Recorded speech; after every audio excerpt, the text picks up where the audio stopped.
Graça e paz, meus amados e queridos irmãos, que Deus em Cristo vos abençoe.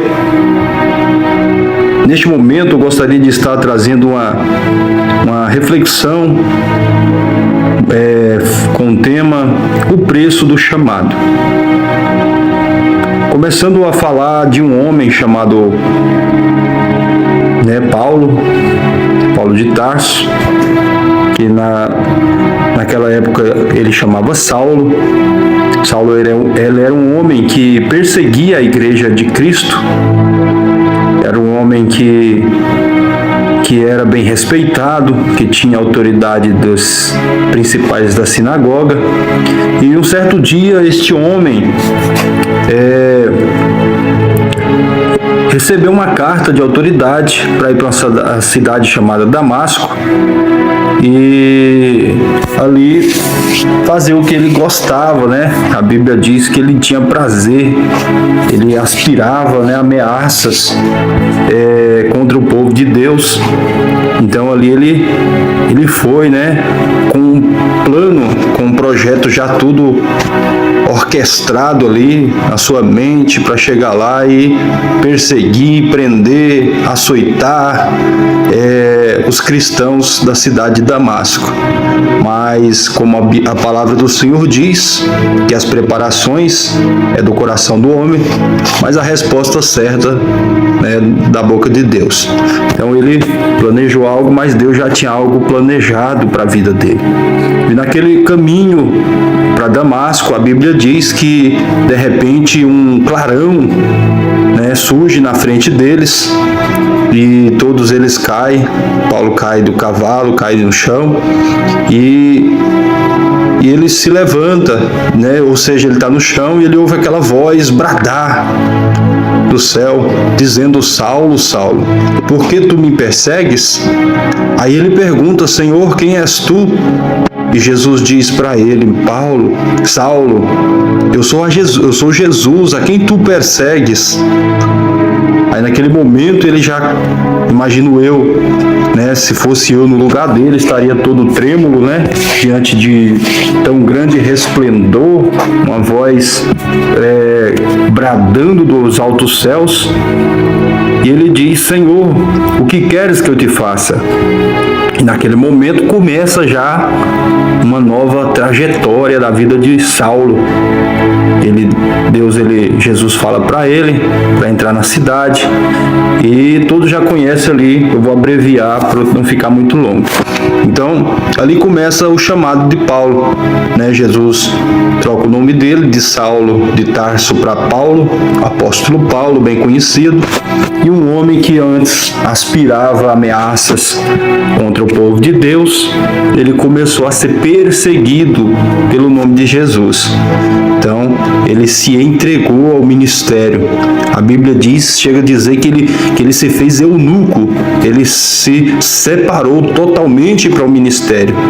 Ele não quis casar, né? Ele se dedicou totalmente a sua vida ao ministério, até o ponto que ele falava, né? Já não vivo mais eu, mas Cristo vive em mim. Paulo ele tem diversos exemplos maravilhosos para que possamos ali se espelhar em nossas vidas, de um homem que realmente foi um servo de Deus, assim, que a vida foi e tem sido, né, um grande exemplo para nós, um homem de se admirar, um exemplo de se admirar. E Paulo ele dizia, né, se eu prego o evangelho de Cristo, não tenho que me gloriar. É uma obrigação que me é proposta. E ai de mim se eu não pregar. Então Paulo ele não se gloriava, ele não abusava da sua autoridade ministerial. Ele dizia também em suas cartas: e eu, irmãos, quando fui ter convosco, eu trabalhei dia e noite para não ser-vos pesado. Então Paulo ele trabalhava, porque ele sabia também das necessidades dos cristãos, dos irmãos a qual ele ali hospedava em vossas casas. Então Paulo era um homem que ele se preocupava com as pessoas, com a necessidade das pessoas. Ele não era um mercenário que usava a palavra para acarretar lucros, não. Ele era um homem que o foco dele era somente levar o evangelho de Cristo.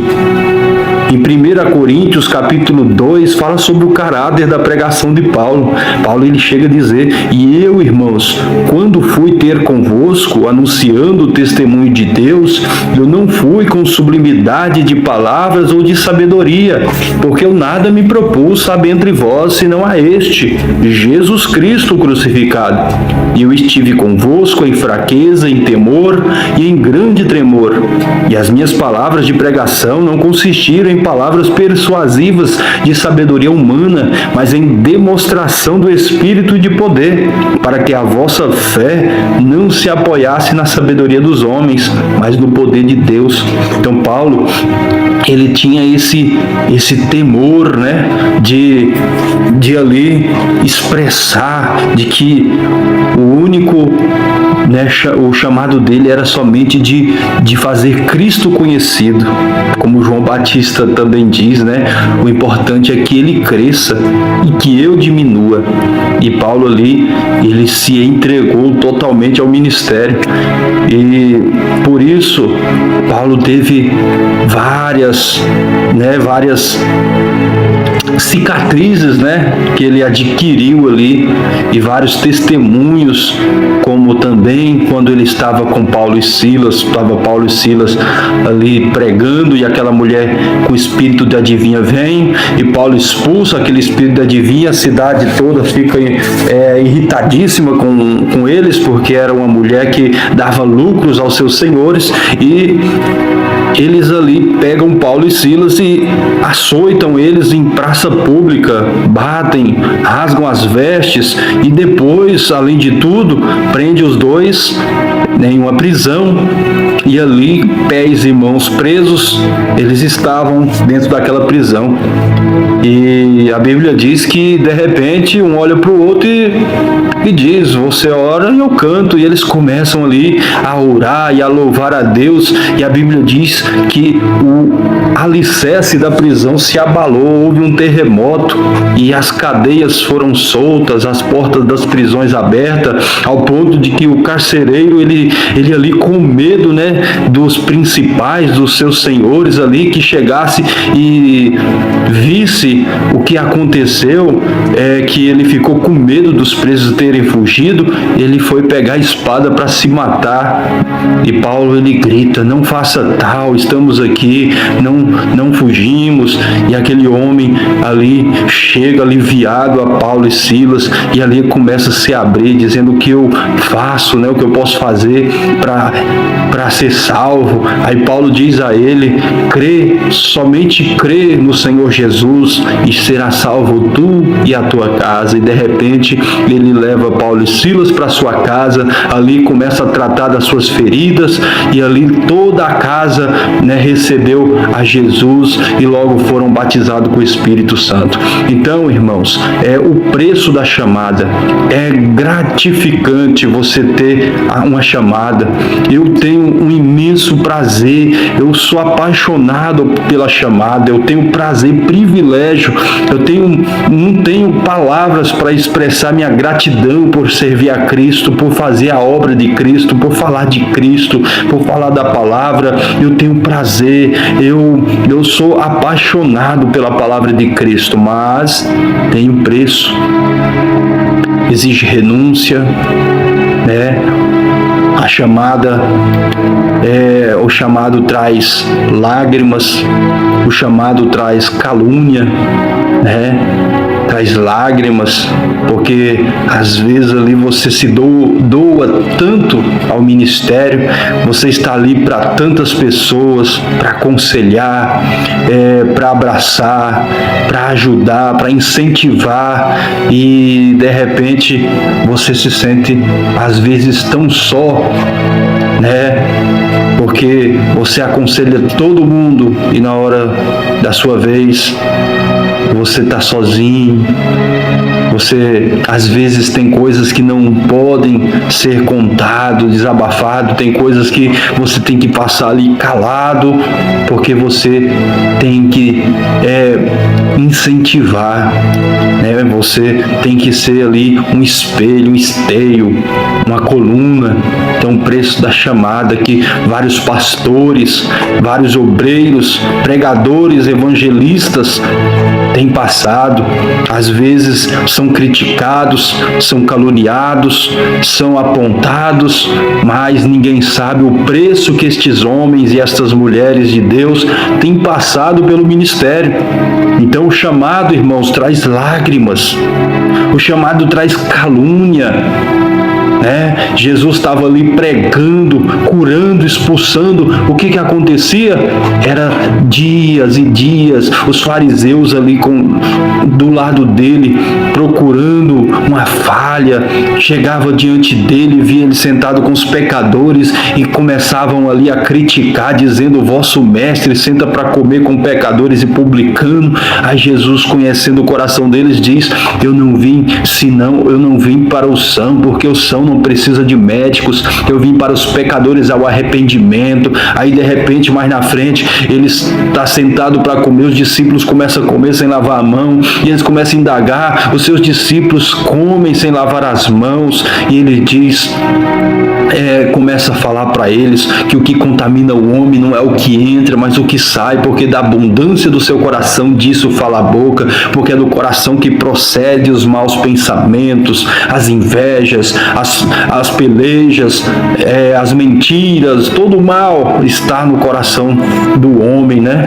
Então, assim, então o chamado também traz guerras, né? Guerras. Quantas guerras, né? O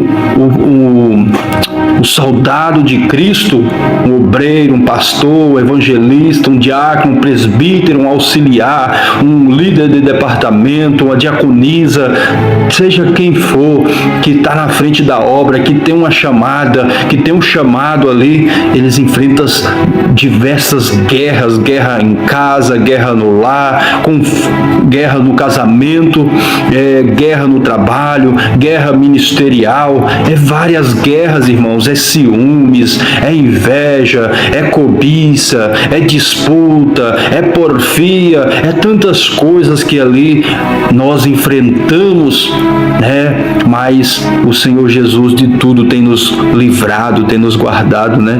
E também o chamado traz conflitos,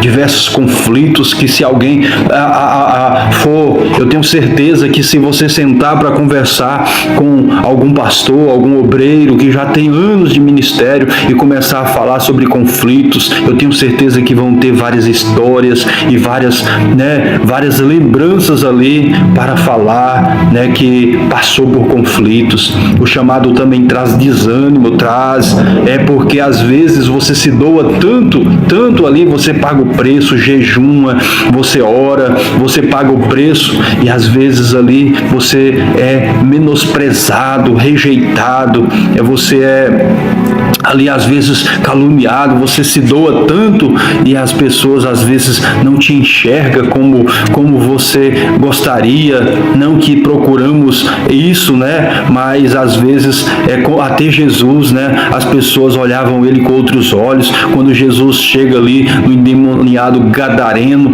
e Jesus fez uma boa ação libertando aquele endemoniado, mas ao fato de aquele endemoniado, ou seja, aqueles demônios se incorporar naquela manada de porco, ao ponto dele se precipitar no aprisco ali no penhasco, o povo da cidade não viu o que Jesus tinha feito com aquele homem, mas viu o que aconteceu com os porcos. Então eles não enxergaram ali naquele momento, só enxergaram algo negativo, e então gera desânimo, né? O profeta Elias também passou por momentos ali que ele se escondeu na caverna, né, por causa do desânimo. E vários homens de Deus também passaram por isso, porque não é fácil, meus irmãos. Às vezes somos criticados, às vezes somos zombados pela queda, pelos fracassos, mas não vê o que passamos, né? Quantas das vezes nós ali suspiramos, né? Soamos, choramos para estar de pé, porque não é fácil, não é fácil. A vida de uma pessoa que tem chamado não é fácil. O chamado traz também solidão, porque muitas das vezes falar a verdade, né, te afasta de pessoas se afastam de você porque não querem aceitar a verdade. O chamado traz desespero, traz desprezo, na verdade. O chamado traz cobranças, porque o Espírito Santo cobra de você a postura, um posicionamento, a santidade. O Espírito Santo te cobra dia e noite para você se guardar, vigiar, olhar por si mesmo, examinar a si mesmo. Então traz cobranças, você se cobra todos os dias por aquela responsabilidade de estar de acordo com a vontade de Deus. Então o chamado traz cobranças, o chamado traz responsabilidades. Tem pessoas que não têm responsabilidades com a chamada, não têm responsabilidade com o altar, não têm responsabilidade com a palavra de Deus, não têm responsabilidade com a santidade, com a oração, não têm responsabilidade, não têm temor e reverência diante das coisas de Deus. E naquele dia o Senhor Jesus diz que muitos chegarão e dirão: em teu nome profetizamos, em teu nome fizemos maravilha. E Jesus dirá abertamente: nunca vos conheci, apartai-vos de mim, vós que praticais iniquidade. O chamado traz estresse. O chamado, irmãos, faz nós pensar em desistir, porque somos seres humanos. Não é porque somos ruins, não é porque somos fracos, não é porque somos falhos, é porque somos seres limitados. E o chamado pesa, o chamado dói, e às vezes pensamos em desistir. O chamado traz pedradas. Quantas pedradas não temos levado pelo chamado, irmãos? Quantas pedradas nós não temos, recebido por fazer a vontade de Deus, por às vezes dizer não ao pecado, dizer não às influências, aos palpites do homem que não tem mentalidade espiritual, que não tem visão espiritual. E por nós nos posicionar de acordo com a vontade de Deus, atrai pedradas. O chamado também traz traições, isso é real. Judas traiu Jesus, Dalila traiu Sansão. Várias traições na Bíblia por causa da chamada. A chamada traz perseguições. Quantas perseguições, irmãos, não temos passado? Por conta do meu chamado, eu já tenho passado várias e mais várias perseguições.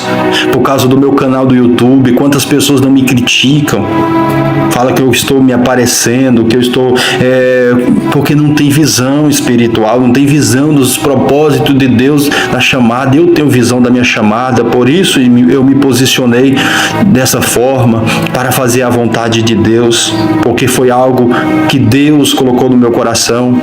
Eu não procuro glória, eu não procuro me aparecer, eu não procuro, irmãos, reconhecimento humano, porque estou aqui somente para fazer a vontade de Deus. Se tiver 2 ou 3 ou 4 ou 5 pessoas ali que estão vendo os vídeos, para mim já é o suficiente, porque se estas 5 pessoas estão lá, foi essas 5 pessoas que Deus quis que visse estes vídeos.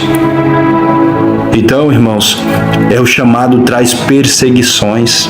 Às vezes você vê pessoas criticando por a gente estar ali gravando um vídeo falando de Jesus, mas essas mesmas pessoas não têm coragem de gravar um vídeo falando de Jesus, mas têm coragem de gravar vídeos falando de política. Gravar vídeos com chocarrices, com vídeos que não edificam. Então, irmãos, pela árvore conhece os frutos, pelo fruto conhece as árvores. E então o chamado o chamado faz o profeta se esconder, como Elias, né? Escondeu na caverna, né, com medo ali, porque a gente é ser humano, não é porque ele foi fraco, porque a gente é limitado. Chega um momento que a gente está tão cansado por causa do chamado, irmãos, que a gente quer se esconder. É tanta perseguição, é tanta traição, é tanta pedrada, é tanta frustração. Então o chamado também faz o profeta ter medo. O chamado, irmãos, nos faz orar mais. O chamado nos faz jejuar mais. O chamado nos faz ler mais a Bíblia. O chamado nos faz ser mais íntimos da divindade. O chamado nos faz muito mais do que vencedores. O chamado, ele pesa, mas é gratificante, porque naquele grande dia, né, o Senhor Jesus nos coroará. E a Bíblia fala que cada alma que ganhamos para o Senhor é uma pedrinha na nossa coroa. Agora eu te pergunto, quantas pedras deve ter na sua coroa? Quantas almas você tem ganhado? Como você tem usado o seu chamado? Para benefício próprio? Ou para que o reino de Deus avance? Ou para que o reino de Deus cresça? Então o chamado, ele é pesado. Então tem o preço do chamado. 2 Coríntios capítulo 4, verso 7 diz: temos, porém, este tesouro em vaso de barro, para que a excelência do poder seja de Deus e não da nossa parte. Então, antes de desistir, lembre-se de que quantos estão de pé por uma palavra ou uma atitude sua. O seu propósito é para ganhar almas, que possamos olhar para o alto, que de lá vem o nosso socorro. Não desista do seu chamado. Existe alguém que está de pé por causa das suas buscas. Deus quer te usar em meio às dificuldades. Não se esqueça, né, um escolhido em tempo de abundância. Não se conhece um escolhido, não se conhece um escolhido em tempo de abundância. Um chamado é revelado em meio à crise. Na fartura, Faraó consegue administrar o Egito, mas em tempos de escassez, Deus levanta José. Amém? Então lembre disso, o preço do chamado. E se você tem um chamado e está passando por momentos difíceis, é porque Deus está te preparando para algo grande. Não desista. Tem pessoas que estão olhando para você e se espelhando em você e que estão de pé pelo seu exemplo, pelas suas buscas e pelos seus ensinamentos. Que Deus abençoe a todos e fique na paz do Senhor Jesus.